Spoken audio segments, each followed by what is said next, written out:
जयदे वरदे देवी दशम्याम पराजिते धारयामी भुजे दक्षे जय लाभ भाभी वृद्धये।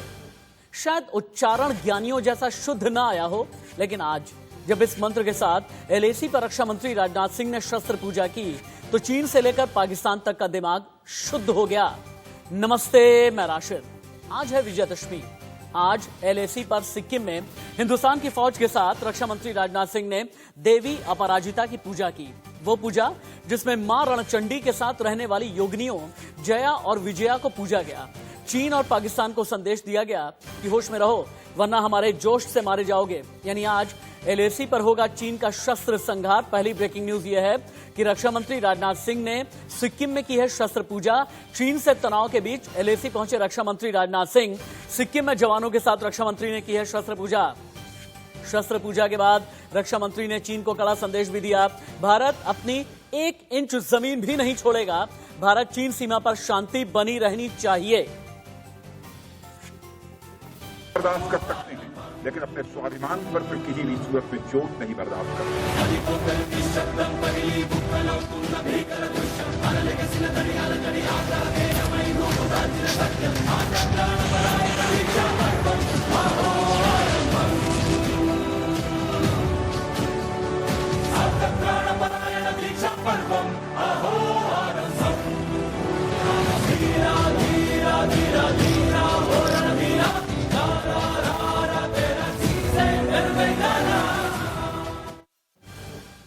चीन का शस्त्र संहार। चीन से तनाव के बीच एलएसी पर हैं रक्षा मंत्री राजनाथ सिंह।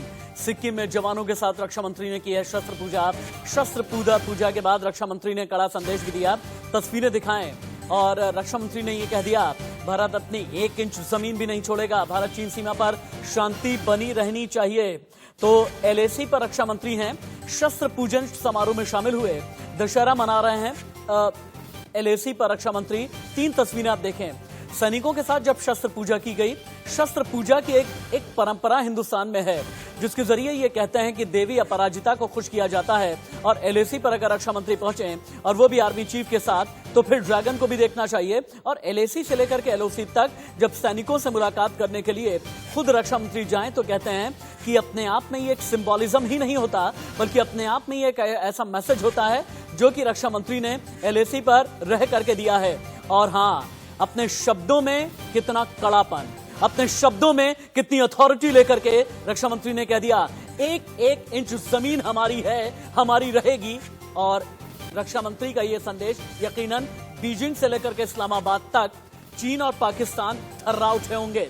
सुनिए। इस समय भारत और चीन की सीमा पर भी जो तनाव चल रहा है, भारत तो यह चाहता है कि यह तनाव समाप्त हो, शांति स्थापित हो। उद्देश्य हमारा यह है। लेकिन कभी कभी कुछ ऐसी नापाक हरकतें होती रहती हैं। लेकिन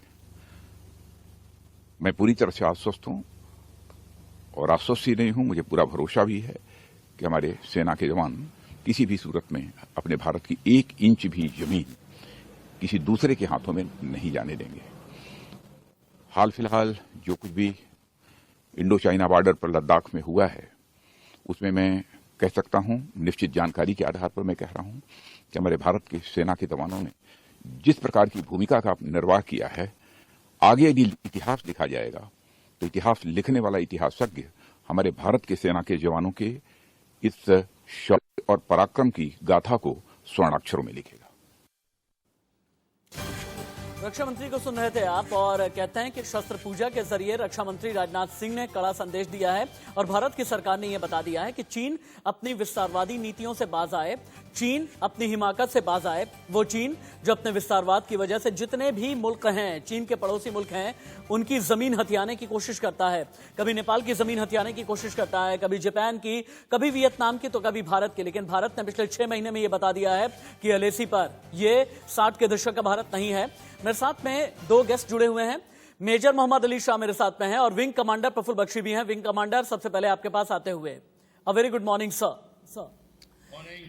रक्षा मंत्री ने यह कह दिया कि भारत अपनी 1 इंच जमीन भी नहीं छोड़ेगा। और अगर विजयदशमी के दिन, जिस दिन दशानन का वध किया जाता है, जिस दिन 10 सिर वाले रावण का वध किया जाता है, उस दिन अगर रक्षा मंत्री इतना बड़ा बयान दे दें तो इसके मायने क्या है बीजिंग से लेकर के इस्लामाबाद तक?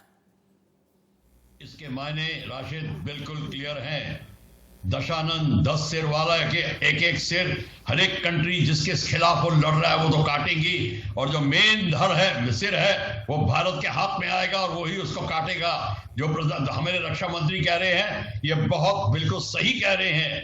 1 इंच जमीन नहीं जाएगी और हर एक जो हमारे जितने अब शहीद और बलिदान हुए हैं सबका जिसको कहते हैं सूद दर सूद हिसाब चुकाया जाएगा। और इस समय भारत की जो सेना है वो इस स्थिति में खड़ी हुई है कि कोई सवाल पैदा नहीं होता कि कोई अब एक बार ये सोच भी ले कि भारत की सेना 1 इंच भी जमीन देगी। और ये जो चीज है चीन को इतना हैरान कर रही है कि उसकी नींदें उड़ गई हैं। आप बिल्कुल ठीक कह रहे हैं। ये तो अब जो मैसेज किया रक्षा मंत्री का ये बहुत उचित किया है, सही समय पे किया है और हृदय को भेदता हुआ चला गया है दुश्मन के। आपका कहना यह है कि सीने को भेदता हुआ रक्षा मंत्री का संदेश गया है। मेजर मोहम्मद अली शाह मेरे साथ में हैं, उनमें जोश बिल्कुल भरा हुआ है। मेजर मोहम्मद अली शाह, हिंदुस्तान ने अपनी पोस्टरिंग के जरिए, अपने स्टैंड के जरिए, अपने स्टांस के जरिए एक बात बता दी है कि अब भारत नए जमाने का भारत है, अब भारत ऑफेंसिव भारत है, अब भारत जल थल नभ में अपनी तैयारियों वाला भारत है। और यही एक वजह है कि अगर संदेश देना होता है तो अब दिल्ली में बैठ करके नहीं दिया जाता, बल्कि हलक तक जा करके संदेश दिया जाता है। अगर कोई मैसेज क्लियर करना होता है तो उसे बहुत ही लाउड करके हम क्लियर करते हैं। चीन ने गलवान किया, प्रधानमंत्री, रक्षा मंत्री, आर्मी चीफ, नेवी, एयरफोर्स के चीफ सभी पहुंच गए सीधे लेह, सीडीएस भी पहुंच गए लेह। दशानंद के वध वाला जो दिन कहा जाता है, विजयदशमी के दिन शस्त्र पूजा करने के लिए रक्षा मंत्री पहुंच गए कहां? सिक्किम। यानी यह बता दिया है कि चाहे वेस्टर्न सेक्टर हो, चाहे मिडिल सेक्टर हो, चाहे ईस्टर्न सेक्टर हो, यह जान ले चीन कि एलएसी पर हर जगह घुस करके मारेंगे। और अपनी पोस्टरिंग में हमने बता दिया है कि हम डिफेंसिव नहीं हैं, हम पंचशील भूल चुके हैं। हमें अगर कुछ पता है तो शास्त्रों के साथ शस्त्र पूजा और शस्त्र का इस्तेमाल किया जाना। सही फरमाया आपने राशिद भाई। देखिए हमारे डिफेंस मिनिस्टर साहब राजनाथ सिंह बिल्कुल दुरुस्त वहां पे पहुंचे हैं, बिल्कुल अहम मौके पे पहुंचे हैं जब विजयदशमी के दिन। और शस्त्र पूजा हो रही है बहुत पुराने जमाने से, मतलब हम शस्त्र की इज्जत करते हैं। फौज में भी हमारे शस्त्र होते हैं। अगर हल्की सी भी खरोच आ जाए, हमको खरोच आ सकती है, ये शस्त्र को नहीं, शस्त्र गिरना नहीं चाहिए हाथ से। और इसकी एक और वजह यह भी है कि अगर शस्त्र गिर जाए हाथ से तो हो सकता है कि मिस फायर या एक्सीडेंटल फायर भी हो सकता है। अब जब ऐसे मौके पे हमारे राजनाथ सिंह साहब, हमारे डिफेंस मिनिस्टर साहब वहां पे पहुंचे हैं, बहुत ही clear, crisp, loud and clear संदेश दे दिया है हमारे दुश्मनों को, उनकी नापाक हरकतों को, नापाक इरादों को, नापाक नजरों को, कि कोई भी, हम लोग पूरी तरह तैयार हैं। और अगर ठीक तरह से आप गौर करेंगे इस वीडियो को जो अभी आप देख रहे हैं स्क्रीन पर, राजनाथ सिंह के पास हाई टेक वेपन है। जनरल नरवाने साहब आर्मी चीफ के साथ में है। आर्टिलरी का जवान, तोप खाने का उनका अगर बैच से पहचाना जाता है वो है। तारा के ऑफिसर है, सप्लाईज के ऑफिसर है, हर किस्म के कोर के सैनिक उनके साथ में है इस वक्त। और जो गाड़ी है उसका टैग नंबर पे आप गौर करेंगे तो आपको ये मालूम पड़ेगा कि ये 33 कोर जो सुकना में है।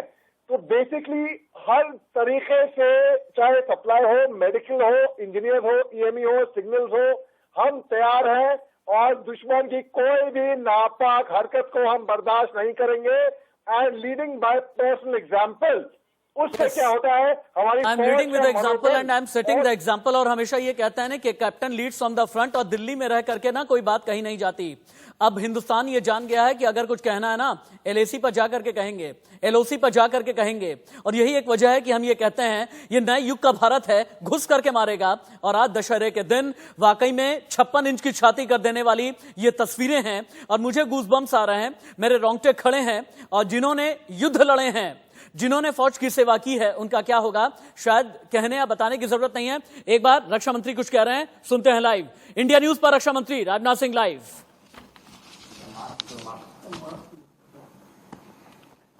आज पंडित जवाहरलाल नेहरू राज्य मार्ग नेशनल हाईवे 310 के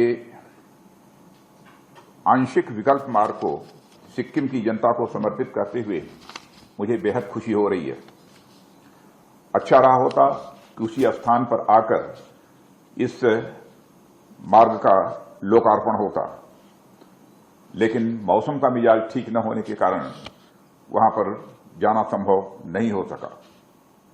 इस मार्ग के निर्माण से स्थानीय लोगों एवं पर्यटकों के सुगम आवागमन को निश्चित रूप से बढ़ावा मिलेगा। साथ ही सीमा पर तैनात हमारे सैनिकों की रक्षा तैयारियों को भी विशेष बल मिलेगा। इस अवसर पर मैं बॉर्डर रोड ऑर्गेनाइजेशन और स्थानीय जनता को हार्दिक बधाई देता हूं। साथियों, सिक्किम राज्य अपने प्राकृतिक सौंदर्य, स्वच्छ वातावरण और जैविक खेती के लिए जाना जाता है। यह एक मशहूर एवं आकर्षक पर्यटन केंद्र भी है। गंगटोक से नाथुला को जोड़ने वाला NH 310 पूर्वी सिक्किम के सीमावर्ती क्षेत्रों के लोगों की यह लाइफ लाइन है। 19.35 किलोमीटर लंबे वैकल्पिक NH 310 का निर्माण करके बॉर्डर रोड ऑर्गेनाइजेशन ने पूर्वी सिक्किम के निवासियों एवं सेना की आकांक्षाओं को पूरा किया है। साथियों, जैसा कि मुझे बताया गया है कि पुराने वैकल्पिक मार्ग NH 310 पर भारी मात्रा में भूस्खलन व सिंकिंग की संभावनाओं वाला यह क्षेत्र है। इससे बरसात के मौसम में यहां के लोगों एवं हमारी सेना को आवागमन में दिक्कतों का सामना करना पड़ता है। रक्षा मंत्री राजनाथ सिंह को सुन रहे थे आप, और रक्षा मंत्री ने यह कहा कि बॉर्डर रोड ऑर्गेनाइजेशन के जिस प्रोजेक्ट का उद्घाटन करने के लिए आए हैं, ये प्रोजेक्ट सामरिक दृष्टि से यानी स्ट्रेटेजिक पॉइंट ऑफ व्यू से कितना ज्यादा महत्वपूर्ण है। मैं BRO के प्रोजेक्ट्स की तो बात करूंगा ही करूंगा, लेकिन उससे पहले मेरे ख्याल से मुझे लेकर के चलें विंग कमांडर प्रफुल्ल बख्शी के पास में। विंग कमांडर प्रफुल्ल बख्शी कहते हैं कि रक्षा मंत्री, प्रधानमंत्री अगर कहीं पर भी रहें तो फिर जो जगह जहां पर रहते हैं, दिन और जगह का बहुत ज्यादा महत्व होता है। और मैं हमेशा ये कहता हूं कि ये वो भारत है जो ये कहता है कि दिन भी हमारा होगा, वक्त भी हमारा होगा, जगह भी हम मुकर्रर करेंगे कि कहां से हमला किया जाए। सबसे ज्यादा अनरेस्ट जो है वेस्टर्न सेक्टर में है, लेकिन चीन क्या कर रहा है ना कि इधर से उधर जाकर के कभी अरुणाचल की तरफ आ जाता है, कभी सिक्किम की तरफ आ जाता है, कभी भूटान के ट्राई जंक्शन को लेकर के डोकलाम करने की फिराक में रहता है। ऐसे में अगर रक्षा मंत्री सिक्किम में पहुंचे हुए हैं बॉर्डर रोड ऑर्गेनाइजेशन के प्रोजेक्ट का उद्घाटन करने के लिए, शस्त्र पूजा करने के लिए, यह सिक्किम की सरजमी आज के लिए कितनी इंपॉर्टेंट है? देखिए, आपने देख लिया था कि डोकलाम का जो भूटान के पास साथ में जो मिलके किया, और फिर उसको वहां से चुनौती मिली भारत से, वो वहां से निकला। अब सिक्किम के जो ऑपोजिट जितना भी एरिया बना है, वहां पे उसने 3 एयरफील्ड्स का निर्माण ऑलरेडी शुरू कर दिया है अपने एरिया में। और उसने ये चुनौती दी है भारत को कि जिस तरीके से आप मेरी में दखलंदाजी करेंगे तो मैं आपको सिक्किम से हटवा दूंगा। यानी कि वो चुनौती दे रहा है कि सिक्किम भारत का अंग नहीं रहेगा। ये अपने आप में वो चुनौती दे चुका है। हालांकि वो गीदड़ भभकी है जिसको हम कहते हैं, पर उसको ये सबक सिखाना पड़ेगा कि किस तरीके से उसने ये इस बात को अंजाम किस तरीके से सोचा भी। इसीलिए सिक्किम टैक्टिकली बहुत इंपॉर्टेंट है। नाथुला को आपको पता ही है वहां पे क्या हालत हुई थी, किस तरीके से हमने नाथुला को बचाया था। इसीलिए अगला जो होगा सेंट्रल सेक्टर होगा, चाहे भारत की तरफ हो चाहे चीन की तरफ हो, सिक्किम का एरिया बहुत इंपॉर्टेंट होगा। इसीलिए जब हम जूनियर पायलट थे बगडोगरा में, तो अब सारे टारगेट हमारे वहां थे, वहीं हम प्रैक्टिस करते थे उन टारगेट्स के ऊपर, उन्हीं वैल्यूज के अंदर। तो इसीलिए ये जो सिक्किम का एरिया है टैक्टिक स्ट्रेटेजिकली बहुत इंपॉर्टेंट है, और पॉलिटिकल स्टेटमेंट चाइना दे चुका है, ये बहुत इंपॉर्टेंट है। हमें उसकी परवाह तो नहीं करनी चाहिए, पर उसको अब कड़ा जवाब देना चाहिए, जिससे कि वो जैसे नाथुला में 67 में सगत सिंह राठौर ने दिया था, इस तरीके का जवाब जब तक मिलेगा नहीं चीन को, चीन पास नहीं आएगा। मैं आप दोनों ही गेस्ट से एक चीज ये जरूर पूछना चाहूंगा कि ये आर्म्स, आर्टिलरी जितनी भी हम देख पा रहे हैं अभी टीवी स्क्रीन पर, इनके बारे में थोड़ा सा आप और भी बताएं। मैं एक इंफोग्राफिक लेकर के आता हूं। सिक्किम के बारे में बताना जरूरी है, अरुणाचल प्रदेश के बारे में बताना जरूरी है, नॉर्थ ईस्ट में अगर रक्षा मंत्री हैं तो फिर इसके मायने क्या हैं ये भी समझाना बहुत जरूरी है। इंफोग्राफिक के जरिए लेकर के आइए, क्यों हम ये कहते हैं कि अरुणाचल हमारा था, है और रहेगा, और अरुणाचल पर ही कब्जा जमाने की कोशिश में क्यों रहता है चीन आखिरकार। और तिब्बत का अंतिम हिस्सा अपने लिए क्यों बताता है? आप दोनों ही गेस्ट तस्वीरों तो देखते रहें और हमें यह बताएंगे आप अभी कि रक्षा मंत्री राजनाथ सिंह ने जो भी गन उठाई है और जिन जिन हथियारों का उनके सामने प्रदर्शन किया गया है, जिन जिन शस्त्रों की पूजा की गई है, वो क्या है। लेकिन उससे पहले एक बार आप ये जान लें, अभी जो तस्वीरें मेरे ठीक सामने नजर आ रही हैं, यहां पर आपको नॉर्थ ईस्ट में अरुणाचल प्रदेश और सिक्किम नजर आ रहे हैं। ये दिखाने का मकसद क्या है समझिएगा आप, और तिब्बत भी उसके ठीक बाईं तरफ आपको नजर आएगा। इन तीन जगह को दिखाने का मकसद यह है, चीन ये कहता है कि तिब्बत का जो अंतिम छोर है चीन की तरफ से, ये अरुणाचल प्रदेश है और अरुणाचल प्रदेश चीन का हिस्सा है। लेकिन हमने ये कह दिया है कि नहीं, हमने 1918 से लेकर के आज तक अपना स्टैंड 122 साल में क्लियर रखा है, अरुणाचल हमारा था, है और रहेगा। लेकिन क्या करता है ना चीन, यहीं पर भूटान को साथ में ले लेता है और भारत को घेरने की कोशिश करता है, जैसा 3 साल पहले डोकलाम में किया। तो अगर सिक्किम के सरजमी पर रक्षा मंत्री पहुंचे हैं, यहां पर शस्त्र पूजा की गई है, तो इसके अपने मायने हैं। मायने ये हैं कि रक्षा मंत्री ने साफ तौर पर यह कह दिया है कि पूर्वी सेक्टर में अगर आओगे तो मुंह की खाओगे, मिडिल सेक्टर में अगर आओगे तो फिर तुम्हें करारा जवाब दिया जाएगा। और वेस्टर्न सेक्टर में हमने तैयारी करके रखी है, गलवान से लेकर के पेंगोंग तक, पेंगोंग से लेकर के दौलत बेग ओल्डी तक। सेंट्रल सेक्टर में 535 किलोमीटर की एलएसी और इसके अलावा पूर्वी सेक्टर में 1325 किलोमीटर की ये जो एलएसी है, यही हम आपको दिखा करके बता रहे हैं कि इसी जगह पर अभी रक्षा मंत्री राजनाथ सिंह पहुंचे हैं, जहां पर मैं अभी आकर के खड़ा हूं, जहां पर नीचे यहां पर लिखा हुआ आपको पूर्वी सेक्टर नजर आ रहा है। यहीं पर रक्षा मंत्री राजनाथ सिंह पहुंचे हैं और उन्होंने यह बता दिया है शस्त्र पूजा करके कि बॉर्डर पर भारी था भारत और कागज का शेर है चीन। अगला इंफोग्राफिक तुरंत उतारा जाए। ठीक इसी सेक्टर के हिसाब से आप ये देखें कि भारत की शक्ति क्या है, भारत की ताकत क्या है, लेकर के आए स्क्रीन पर, लेकर के आए। हाँ ठीक है, उत्तरी आर्मी कमांड है भारत की, जहां पर शक्तिशाली हिंदुस्तान की आर्मी 34,000 की तादाद में है। सेंट्रल आर्मी कमांड, जैसा कि मैंने बताया था ना, सेंट्रल आर्मी कमांड का मतलब यह है कि जहां पर भारत के का उत्तराखंड और हिमाचल वाला बॉर्डर चीन के साथ लगा हुआ आता है, यह है सेंट्रल आर्मी कमांड। 15,500 फौजी यहां पर जुटे हुए रहते हैं दिन रात 24 घंटा 7 दिन। इनमें मिलिट्री भी है, पैरामिलिट्री भी है। पूर्वी आर्मी कमांड की तरफ आप आते हैं, जहां पर रक्षा मंत्री आज हैं। 1,75,000 सैनिक यहां पर हैं, यानी लगभग मान करके चलिए 2.25 लाख से 2.5 लाख के आसपास के जो सैनिक हैं हमारे पूरे एलएसी की रक्षा करते हैं दिन रात 24 घंटा 7 दिन। लेकिन क्यों हम ये कहते हैं कि कागज का शेर है चीन? अब अगला आप ये देखें, बॉर्डर पर भारी है भारत, लेकिन चीन है कागज का शेर, सिर्फ कागजी शेर है। चीन के जो अलग अलग सेक्टर हैं, इनमें एक तिब्बत मिलिट्री क्षेत्र आता है, जो कि भारत की ईस्टर्न कमांड के साथ में लगता है। तिब्बत का जो मिलिट्री क्षेत्र है, यहां पर 40,000 सैनिक तैनात हैं और यहीं पर यह कहा जाता है कि भारत की जो पूर्वी आर्मी कमांड है, वो पूरी तरीके से अगर चीन के साथ कोई फेस ऑफ की सिचुएशन भी पैदा होती है तो भारत करारा जवाब देने में सक्षम है। लेकिन एक बार फिर से चलते हैं अपने गेस्ट के पास में, मेजर मोहम्मद अली शाह।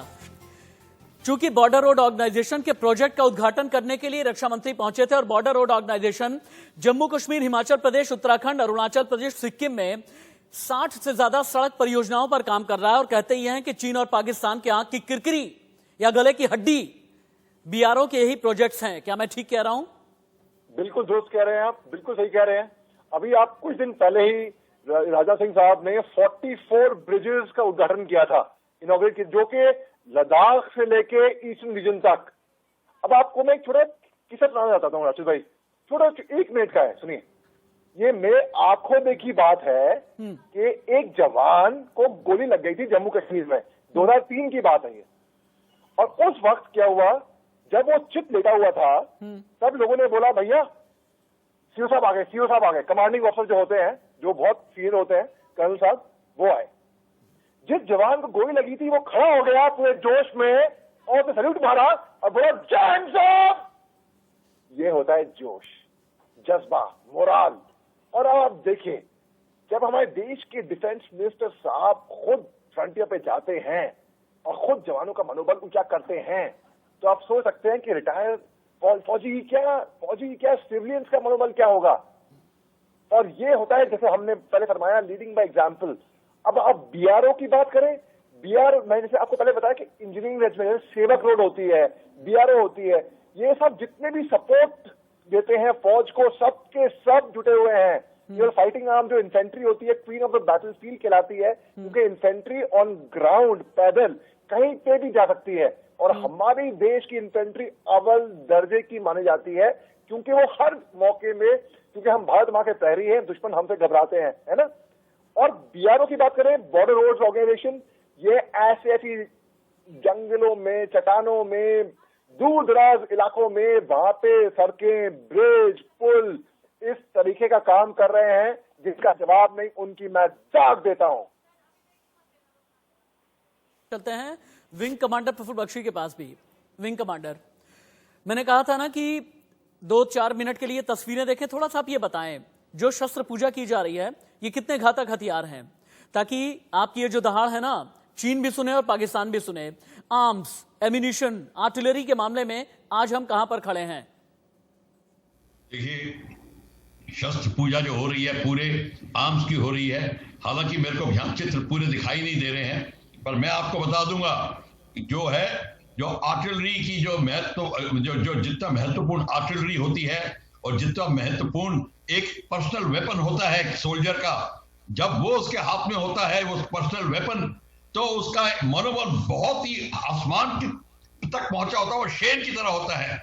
और जब उसका सपोर्ट आर्टिलरी गन दे रही है, उसका मतलब है आसमान भी उसका सपोर्ट कर रहा है। इसीलिए आर्टिलरी और पर्सनल वेपन ये तो इनकी तो पूजा होती ही है, पर आपने देखा है कि किस तरीके से हमारे रक्षा मंत्री ने जब अपना पहला रफाल ले रहे थे अभी 1 साल पहले, तो उसी समय उसकी भी पूजा की गई थी बाकायदा। ये जो शस्त्र पूजा है ये सारे हथियारों की जो कि दुश्मन को नेस्ता नबूद करने में काम आएंगे उनकी पूजा की जाती है। पूरे हमारी भारतीय संस्कृति में है, ये कोई खास सेरेमनी नहीं बनाई गई, ये हमारी संस्कृति का अंग है। और हमारी जो भारतीय फौज है वो हमारी संस्कृति से पैदा हुई है, तो संस्कृति से पैदा हुई सांस्कृतिक कार्यक्रम बिल्कुल जारी रहेंगे। इसलिए हमारे जो रक्षा मंत्री हैं वो शस्त्र पूजा कर रहे हैं। भारत चलता है संस्कृति से, विंग कमांडर प्रफुल्ल बख्शी, लेकिन चीन चलता है दुष्चरित्र से। और चीन का दुष्चरित्र बताने के लिए ये जानना बहुत जरूरी है कि चीन कर क्या रहा है। क्या हुआ ना कि नेपाल ने यह कह दिया कि भारत के खिलाफ नहीं जाएंगे। केपी शर्मा ओली ने पिछले दिनों बिल्कुल साफ कर दिया कि नक्शे को हम, वो नक्शा जो कि भारत के अधिकार क्षेत्र वाली जगह को नेपाल में दिखा रहा था, नेपाल ने एकदम साफ ये कह दिया कि नहीं, अब हम इसे अपने नक्शे में नहीं दिखाएंगे। चीन को लग गई किरकिरी और चीन फिर से जमीन पर करने लगा कब्जा। ये अगला बड़ा खुलासा है। आप दोनों ही एक बार देखें और सुने कि चीन की जमीन चोरी पर हम क्या बड़ा खुलासा करने जा रहे हैं। देखिए आप, चीन की जमीन चोरी पर इंडिया न्यूज का यह बहुत बड़ा खुलासा है। साथ ही बैकग्राउंड म्यूजिक चलाते रहें। खुफिया एजेंसीज ने केंद्र को भेज दिया है अलर्ट। अलर्ट क्या है कि नेपाल की अलग अलग जमीन पर अलग अलग क्षेत्रों में चीन कर रहा है कब्जा। चलाते रहें। चीन ने सीमा से लगे नेपाल के 7 जिलों में जमीन हथिया ली है। ये 7 जिलों में गांव पर भी कब्जा किया है, मकान पर भी कब्जा कर लिया है। किसने? चीन ने, पिछले लगभग 15 दिन के अंदर। और ये इलाके कौन कौन से ये भी आप जान लें। 7 जिलों में अवैध तरीके से जमीन हथियाने में लगा है चीन, विस्तारवादी नीति में, जो नेपाल और चीन बॉर्डर पर आते हैं और जो भारत के भी ट्राई जंक्शन पर आते हैं। अब इनमें दोलखा जिले में चीन ने नेपाल की तरफ से अंतर्राष्ट्रीय सीमा कई हजार मीटर बढ़ा दी है। लगभग 1800 मीटर चीन ने अंतर्राष्ट्रीय सीमा बढ़ा दी। और यही कहा जा रहा है कि चीन अपनी चाल चलने में कामयाब हो रहा है। कहां पर? जहां पर अपनी जमीन हथियानी होती है। नेपाल के प्रधानमंत्री केपी शर्मा ओली ने इस रिपोर्ट को हालांकि नजरअंदाज किया है। कहा यह जा रहा है कि क्योंकि चीन ने नेपाल में बहुत ज्यादा इन्वेस्टमेंट करके रखी है और यही एक वजह है कि नेपाल के दोलखा में, गोरखा, धारचूला, हुमला, सिंधुपाल चौक में जब चीन ने किया कब्जा तो नेपाल अभी के लिए बिल्कुल खामोश बैठा हुआ है। लेकिन भारत के लिए क्या यह स्थिति खतरनाक है? विंग कमांडर प्रफुल्ल बख्शी, अगर चीन ने अंतर्राष्ट्रीय बॉर्डर को 1800 मीटर बढ़ा दिया है, 1800 मीटर चीन ने मानचित्र पर बदमाशी करने की कोशिश की है, तो भारत के लिए कितना बड़ा खतरा है? देखिए, चाहे कुछ 5 मीटर भी क्यों ना हो, ये खतरा बहुत बड़ा हो जाता है जब ये पूरा का पूरा बॉर्डर को, एरिया को देखा जाता है। और ये कम नहीं करेगा। आपने कितनी बार अपने ही टेलीविजन में सलामी स्लाइसिंग का नाम लिया है। ये बाकायदा चीन करता जा रहा है और चीन बढ़ता जाएगा। चीन ने फुसलाया है नेपाल को। अब नेपाल हताश हो गया है कि इनके चुंगल से कैसे निकलें, और अब निकल नहीं पा रहा है नेपाल। ये प्रॉब्लम खड़ी हो गई है जब बिना सोचे पॉलिटिक्स होती है। खैर, उसका मैं नहीं चर्चा करूंगा, पर भारत इस समय बहुत उचित कदम उठाएगा। अगर भारत इस समय चीन को चुनौती नहीं देता नेपाल के लिए तो भारत फिर अपने ही के ऊपर वार करेगा। जितनी जल्दी भारत चीन को चुनौती दे नेपाल की तरफ से उतना ही अच्छा होगा। चाहे लोग इसको मूर्खता समझे, चाहे लोग इसको सुपरफ्लुअस समझे, पर इस समय हमको नेपाल की मदद करने आना होगा, चाहे ओली हमें बुलाए या ना बुलाए। नेपाल की मदद करने आना होगा मेजर मोहम्मद अली शाह, लेकिन नेपाल की मदद किस तरीके की होनी चाहिए? स्ट्रैटेजिक होनी चाहिए, कूटनीतिक होनी चाहिए, युद्ध स्तर पर होनी चाहिए, बॉर्डर लेवल पर होनी चाहिए, क्या होनी चाहिए? क्योंकि चीन क्या कर रहा है ना, चीन को जब ये लगने लगा कि लिम्पियाधुरा, धारचूला वगैरह से नेपाल पीछे हट गया है तो फिर बाकी जगह पर कब्जा जमाने में लग गया। दोलखा में, गोरखा में, दारचूला, हुमला, सिंधुपाल चौक, इन सभी जगह पर चीन ने कर लिया है कब्जा। नेपाल के अधिकार क्षेत्र में आते हैं, लेकिन भारत की सीमा से बहुत ज्यादा दूर नहीं है। भारत को क्या करना चाहिए? राशिद भाई, जैसे कि विंग कमांडर प्रफुल्ल बख्शी साहब ने बताया कि भारत को इस टाइम पे नेपाल की मदद करनी चाहिए हर तरीके से, स्ट्रैटेजिक, मिलिट्री, हर तरीके से। लेकिन मैं आपको एक बहुत अच्छी बात बतलाता हूं। मैं आपको, चाइना ने दोस्ती करी नेपाल से और रूसिया से, ठीक है। अभी चाइना, अब नेपाल सबक सीख गई है कि नेपाल से दोस्ती करने का मतलब क्या होता है, साथ से दोस्ती करना। और हिंदुस्तान तो उनका साथ था, है और रहेगा, और हिंदुस्तान से अच्छा रिलेशनशिप बनाए रखें। 10 मार्च 1962 में चाइनीज पोस्ट ने एक गोरखा की पोस्ट को घेर लिया था बॉर्डर इलाके पे, और बोला कि तुम तो नेपाली हो, तुम लोग हिंदुस्तान फौज के मिलकर क्यों लड़ रहे हो हमारे खिलाफ, वापस जाओ अपने देश।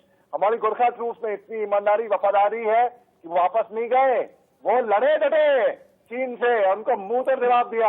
अब मैं ये कहता हूं, अब देखिए हमला डिस्ट्रिक्ट में तकरीबन 1 हफ्ते पहले क्या हुआ, चीन ने घुस के अंदर सलामी स्लाइसिंग करी, एक कंस्ट्रक्शन शुरू कर दिया। अब पिलर नंबर 11 और पिलर नंबर 12 में वहां पे कंस्ट्रक्शन बना दिया वहां पे। तो मतलब क्या हुआ, अब मेरे ख्याल से अच्छी बात यह है कि काश ये पाकिस्तान ये देख रहा है, क्योंकि पाकिस्तान समझ रहा है चीन से दोस्ती करने का मतलब, क्योंकि अगर चीन घूम के नेपाल को धस सकता है तो पाकिस्तान भी उनसे दोस्ती कर रहा है। तो मतलब यानी कि पाकिस्तान को भी घूम के धस सकता है। और चीन की बहुत सारी इन्वेस्टमेंट्स पाकिस्तान में है, इंफ्रास्ट्रक्चर इन्वेस्टमेंट्स, कॉरिडोर में इन्वेस्टमेंट कर रखे हैं। हिंदुस्तान की दोस्ती नेपाल, भूटान से कोई बेपनाह मोहब्बत है, कोई मतलब की दोस्ती नहीं है, धंधा, व्यापार, पैसा ना, उनको मोहब्बत है दिल से। जैसे कि हिंदुस्तान और रशिया की मोहब्बत थी यूएसएसआर से एक टाइम पे। अब चाइना ने आके हर तरह का खेल खेलने की कोशिश करी, लेकिन अब आप देखिए हिंदुस्तान का साथ नेपाल के साथ होएगा। तो केपी ओली साहब जो प्रो चाइना थे, हो गए थे क्योंकि कम्युनिस्ट गवर्नमेंट की वजह से, अब वो सबक सीख रहे हैं कि हिंदुस्तान को अंडर एस्टिमेट ना किया जाए। हिंदुस्तान की दोस्ती दिली दोस्ती है, और ये दिली दोस्ती मिलना बहुत ही मुश्किल ही नहीं, नामुमकिन है। आप खुद देख लीजिए। लेकिन विंग कमांडर प्रफुल्ल बख्शी, क्या है ना, जो मेजर मोहम्मद अली शाह जो बात कह रहे हैं, उनका कहना यह है कि केपी शर्मा ओली के भी समझ में आ गया है, केपी शर्मा ओली जो हैं अब चीन के बस में नहीं आएंगे। हालांकि ये बात थोड़ी सी मैं तो पिंच ऑफ सॉल्ट के साथ में लेता हूं, लेकिन चीन सिर्फ नेपाल की जमीन नहीं कब्जा रहा है, चीन कब्जा रहा है ईस्ट तुर्किस्तान की जमीन, चीन कब्जा रहा है तिब्बत की जमीन, चीन कब्जा रहा है इनर मंगोलिया की, ताइवान की, हांगकांग की, मकाऊ की, भारत की जमीन, पूर्वी चीन सागर में रूस से भी सीमा विवाद अलग है, दक्षिण चीन सागर में सीमा विवाद अलग है। इन सभी को एक साथ में रख के स्ट्रैटेजी क्या बननी चाहिए? देखिए, आपने बिल्कुल ठीक कहा। हालांकि भारत को अपना हित तो जरूर देखना चाहिए, नेपाल हमारे डायरेक्ट बॉर्डर पे है, भूटान है, पर आपने जब कहा कि तुर्किस्तान और सारी कंट्रीज का नाम लिया, और खासकर साउथ चाइना सी के इर्द गिर्द हर एक की, वो रशिया तक की वो उरी रिवर की बात तो भूल जाइए। पर अब जो है नेपाल, जो चाइना है, उसने इतनी ज्यादा अपनी पांव बढ़ा दिए हैं कि जब तक भारत पूरी एशिया के कंट्रीज के मिला के एक फाइटिंग यूनियन नहीं बनाता, और एशिया पैसिफिक यूनियन जिसके बारे में अब 2+2 में जिक्र हो रहा है, जिससे बातें हो रही हैं, वो यही हो रहा है कि अब जो एशिया पैसिफिक एरिया जो है की कंट्रीज हैं, उनको मिलके जो अपने जो साठगांठ की बात करनी है, उसमें डिफेंस एंगल सबसे ऊपर होगा। कम्युनिकेशन एंड कमर्शियल एंगल तो होंगे, डिप्लोमेटिक एंगल होगा, पर सबसे ज्यादा डिफेंस एंगल होगा, मद्देनजर रखते हुए। और जब डिफेंस एंगल होगा ना विंग कमांडर प्रफुल्ल बख्शी, तो हमें रहना होगा अटल, हमें रहना होगा अखंड, हमें रहना होगा प्रबल। ये 3 शब्द क्यों मायने रखते हैं? इन्फोग्राफिक स्टूडियो आप सभी को लेकर के हम चलते हैं, तभी आप समझ पाएंगे कि आखिरकार हम अभी पानी में क्या कर रहे हैं। ये आप देखें, तुरंत ही स्क्रीन पर उतारिए। हाँ, हम क्यों कह रहे हैं कि हम अखंड हैं, अटल हैं और प्रबल हैं? भारत ने पिछले 2 दिनों में नेवी के 2 संघारक हथियारों का परीक्षण किया है। ये 2 संघारक हथियार क्या हैं आप जाने। अरब सागर में एंटी शिप मिसाइल का हमने किया सफल परीक्षण। अब इनमें 2 एंटी शिप मिसाइल, टॉर्पीडो, इन सभी का परीक्षण कैसे करना है। आईएनएस प्रबल से एंटी शिप मिसाइल का हमने कर लिया परीक्षण। आईएनएस प्रबल के बारे में ये कहा जा रहा है कि दुश्मनों का संघारक है। मिसाइल जो है बिजली की रफ्तार से दुश्मन देश के जहाज पर सीधे तौर पर हमला करती है। आईएनएस प्रबल के जरिए जिस मिसाइल को छोड़ा जाता है, 60 किलोमीटर प्रति घंटे की रफ्तार से ये मिसाइल चलती है। मैं आईएनएस प्रबल की बात कर रहा हूं। आईएनएस प्रबल पर 16 KH-35 एंटी शिप मिसाइलें तैनात की गई हैं और इनके अलावा आईएनएस कुवरत्ती की भी बात हम करेंगे। लेकिन रशिया की ये जो KH-35 मिसाइल हैं, इन्हें बहुत ही ज्यादा घातक माना जाता है, जिन्हें प्लेस किया जाता है, जिन्हें डिप्लॉय किया जाता है आईएनएस प्रबल के जरिए। और KH-35 मिसाइल के बारे में कहा जाता है कि एक subsonic anti ship cruise missile है, जो इसे और भी ज्यादा ताकतवर बना देता है। और इसकी रेंज जो है ना 130 किलोमीटर तक है, जो 480 किलोग्राम तक घातक हथियार, जिनमें न्यूक्लियर वॉरहेड्स भी हैं, लेकर के जाने में सक्षम है और बड़ी तबाही करने में केपेबल है। मैं ये बात कर रहा हूं आईएनएस प्रबल की। अब एक और आप देखें, anti submarine worship INS Kavaratti भी, इसे भी नेवी में शामिल कर दिया गया है। अब आईएनएस कवरत्ती क्यों खास है ये जाने। पनडुब्बी को तबाह करने की क्षमता रखने वाली आईएनएस कवरत्ती और एक स्टेल्थ वॉरशिप है। स्टेल्थ वॉरशिप का मतलब आप समझें कि इसके मायने क्या होते हैं। अगली प्लेट चेंज करें, प्लेट चेंज कीजिए।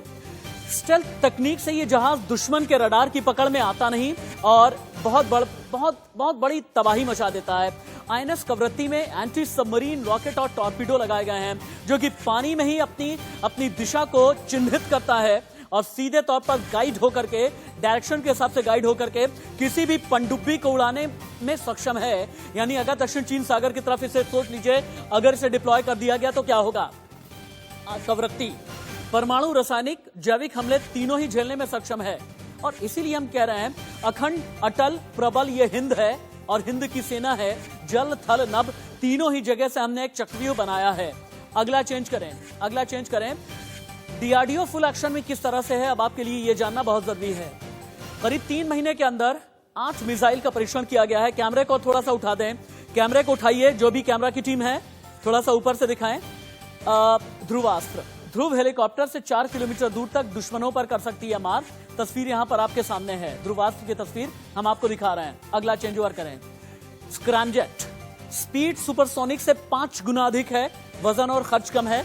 यह है स्क्रैमजेट। अगला Arjun tank, anti tank missile 3 kilometre दूर टारगेट को कर देती है नष्ट।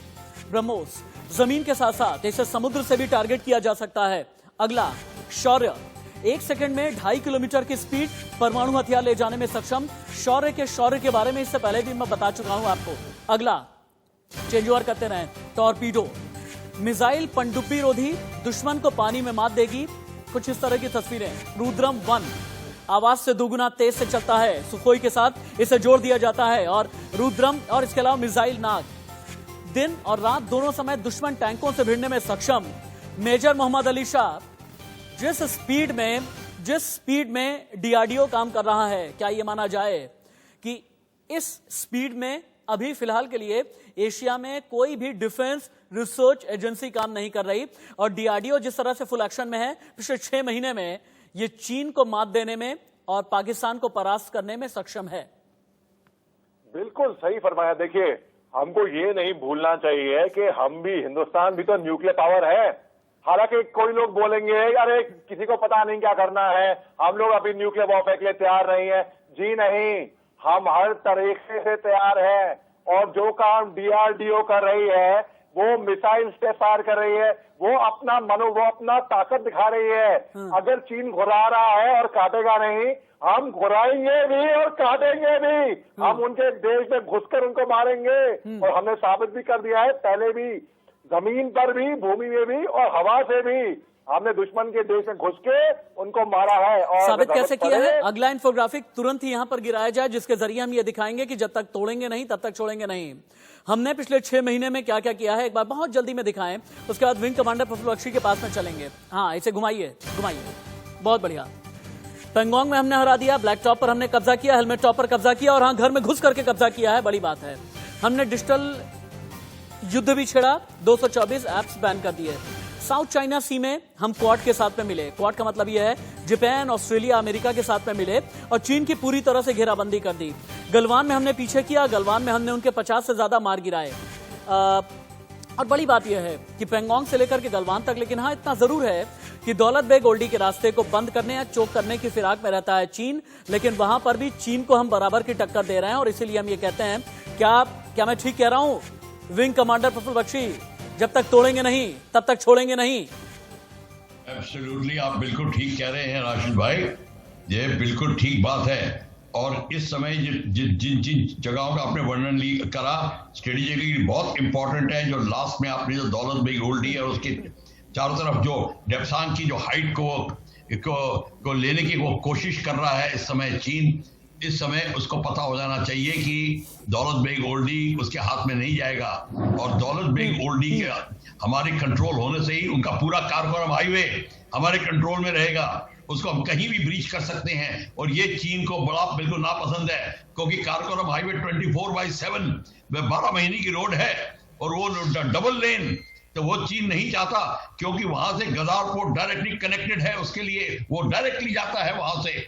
इसीलिए चीन को ये जितनी जो हमने जहां पे बढ़त हासिल की है और जहां पे हम अपनी पोजीशन को स्ट्रांग बना रहे हैं, चीन इस समय बहुत हताश हो चुका है। चाहे विंटर्स आ रही हैं चाहे नहीं आ रही, पर चीन को इस समय आप देखेंगे विंटर्स आने पर भी आराम से बैठने नहीं दिया जाएगा, अगर जहां भी वो फंसा हुआ है। तो इस समय चीन को अंग्रेजी में जैसे कहते हैं bitten more than it can chew, अब वो उसे हजम नहीं हो रहा, ना नीचे जा रहा है ना बाहर निकल रहा है, अभी चीन की वो हालत है। तो इस समय भारत को अपनी जो है पूरी की पूरी जो जैसे डीआरडीओ की आपने वर्णन किया, बहुत शाबाश देनी चाहिए हमें उन्हें। और उनकी जितनी मिसाइलें हैं, खासकर अब क्रूज मिसाइल की बात कर रहे हैं, ये बहुत जबरदस्त मिसाइल है, सबसोनिक है, 0.85 to 0.9 मैक पे वो ट्रेवल करती है, पर उसको इंटरसेप्ट करना बहुत मुश्किल है। और ये सारी की सारी चीजें और हमारे बॉर्डर रोड डीआरडीओ ने जब मिलकर किया है, इस समय मैं सोचता हूं कि ये जागरूकता कैसे आई, रेनेसांस, मिलिट्री रेनेसांस हुआ कैसे, यही मैं बड़े अचंभे में हूं।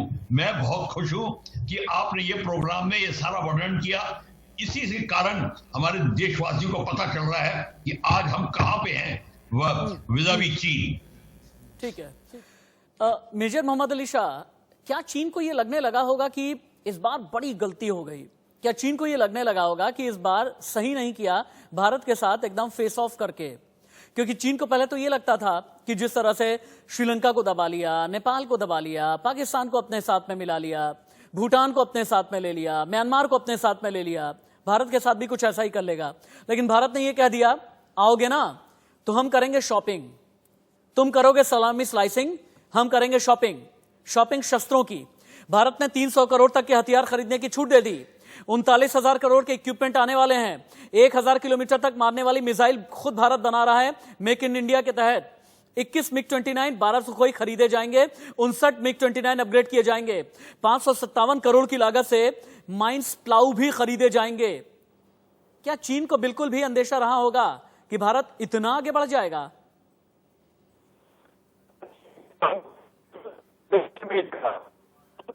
ठीक है, हम दिखाएंगे।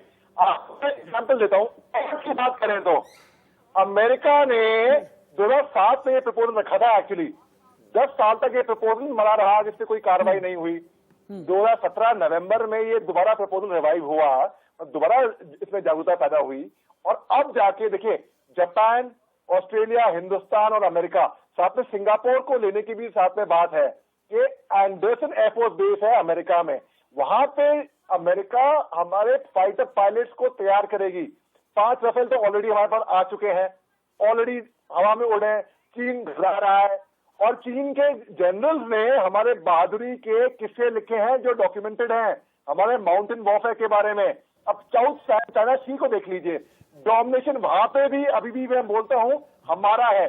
कहते हैं तीसरा विश्व युद्ध पानी के ऊपर शुरू होएगा। मुझे लगता है कि देखिए वो भी अगर देखा जाए एक तरीके से पानी से ही है, और मगर डोमिनेशन पूरा हमारा है। जिस तरीके से हिंदुस्तान उनका मुंह तोड़ जवाब दे रहा है, उन्होंने अपने सपने में भी नहीं सोचा होगा कि हिंदुस्तान ऐसा घूम के मुंह तोड़ जवाब देगा। जो 1979 में वियतनाम ने उनको मार लगाई थी, जो उनकी 100 पुख्तियां भी याद रखेंगी, अभी चीन को याद आ रहा होगा कि और एक तक वजह है कि दशहरे पर हमने शस्त्र पूजन किया है, दशहरे से पहले हमने शस्त्र शॉपिंग की है। और विंग कमांडर प्रफुल्ल बख्शी, कहीं ऐसा ना हो जाए कि दिवाली से पहले इन्हीं शस्त्रों का हम इस्तेमाल भी कर लें, क्योंकि दिवाली इस बार बहुत ही ज्यादा सुनने में ये आया है कि बहुत विस्फोटक होने वाली है। विस्फोटक तो होने वाली है, पर मेरे को तो ये लग रहा है कि रावण वैसे ही रिपोर्ट सिक कर रहा है, वो वही मर जाए, वो कोविड से ही मर जाएगा, वही हो रहा है। चीन दिवाली तक पहुंचेगा ही नहीं, वो वैसे उसका अंत होने की दिशा दिख रही है मेरे को, क्योंकि इस समय चीन को पता चल गया है कि मामला बहुत सीरियस हो गया है। अब वो हंसी मजाक नहीं हो रहा कि जैसे कि भारत को भपकी दी और भारत ने चुप हो गया, उन्होंने कहा नाथुला खाली करो तो हमारी गवर्नमेंट खाली करने को तैयार हो गई, किसी ने कहा सियाचिन खाली करो तो हमारे लोग तैयार हो गए। वो भारत बिल्कुल बदल गया है, वो हिस्ट्री भी नहीं है, वो हिस्ट्री हो गया है। इस समय चीन ये पछतावे में है कि किस तरीके से ये दिवाली तक तो पहुंच जाए, ये मैं कह रहा हूं, ये इसी दशहरे में ही खत्म हो रहा है। और कहते हैं विंग कमांडर बख्शी कहते हैं कि जोश और होश का जहां पर अमल होता है ना, जोश और होश दोनों का ठीक तरीके से इस्तेमाल होता है, यही भारत इस वक्त में कर रहा है। LAC LOC को हमने पूरी तरह से लॉक कर दिया है, और जहां जहां पर चीन भारत की घेराबंदी करने की कोशिश कर रहा है ना, हम वहां पर कभी अपनी इन्वेस्टमेंट कर देते हैं, हम वहां पर अपनी सांस्कृतिक पृष्ठभूमि के साथ में अपनी दोस्ती को बढ़ा देते हैं, हम वहां पर टैक्टिकली आगे बढ़ जाते हैं। जैसे नेपाल को चीन ने अपने साथ लेने की कोशिश की, लेकिन हमने कहा नहीं, नेपाल को अपने साथ में रखेंगे, और इसके लिए हमने स्ट्रैटेजिक वे में कोशिश की। हमने श्रीलंका में जाकर के इन्वेस्टमेंट कर दी, हमने भूटान तक रोड का निर्माण करने की शुरुआत कर दी, और इसके अलावा हमने बांग्लादेश के साथ भी अपनी दोस्ती को आगे बढ़ाना शुरू किया। हमें यह पता है कि पाकिस्तान तो चीन का पिट्ठू बना रहेगा, लेकिन बाकी हर जगह से हमने चीन को मात दी है और LAC और LOC को लॉक कर दिया। क्या ये कहा जाए जोश और होश दोनों का सही मिश्रण है ये? बिल्कुल जोश और होश का सही मिश्रण है। और मैं बता दूं, मैं आपके चैनल पे ही उस समय की बात है कि जब वो पाकिस्तानी पकड़ा गया था, और वो जो अभी तब ये बात हुई थी कि पाकिस्तान नेपाल के अंदर अपना जमावड़ा बना रहा है। सबसे बड़ी चीज ये है, जब भी आपने नेपाल की बात करी, तो हमको इस बात का भी ध्यान देना पड़ेगा कि कहां पाकिस्तान किस तरीके से है डिप्लोमेटिक प्रेशर से। अब नेपाल को यह बताना पड़ेगा कि किस तरीके से तुम इनको निकालिए बाहर, पाकिस्तानियों को निकालिए। और यही ठीक है, बिल्कुल। अंत में मेजर मोहम्मद अली शाह, आपसे बस इतना ही कहना चाहूंगा, क्या आप भी कहेंगे, क्योंकि दशहरे के दिन, नवरात्र के वक्त में बाकी 9 दिन और दशहरे के दिन हिंदुस्तान में एक बात कही जाती है, धर्म की जय हो अधर्म का विनाश हो। क्या अधर्म के विनाश का वक्त आ गया है?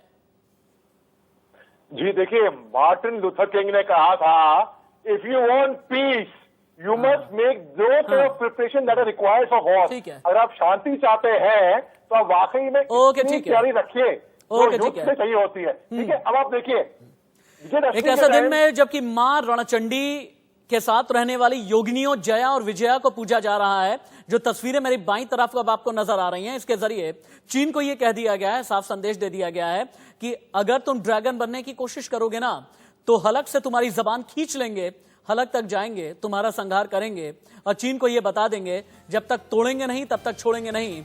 चीन होश में आ जाओ, क्योंकि बीजिंग तक घुस करके करेंगे संहार। शस्त्र पूजा हमने कर ली है, विजयदशमी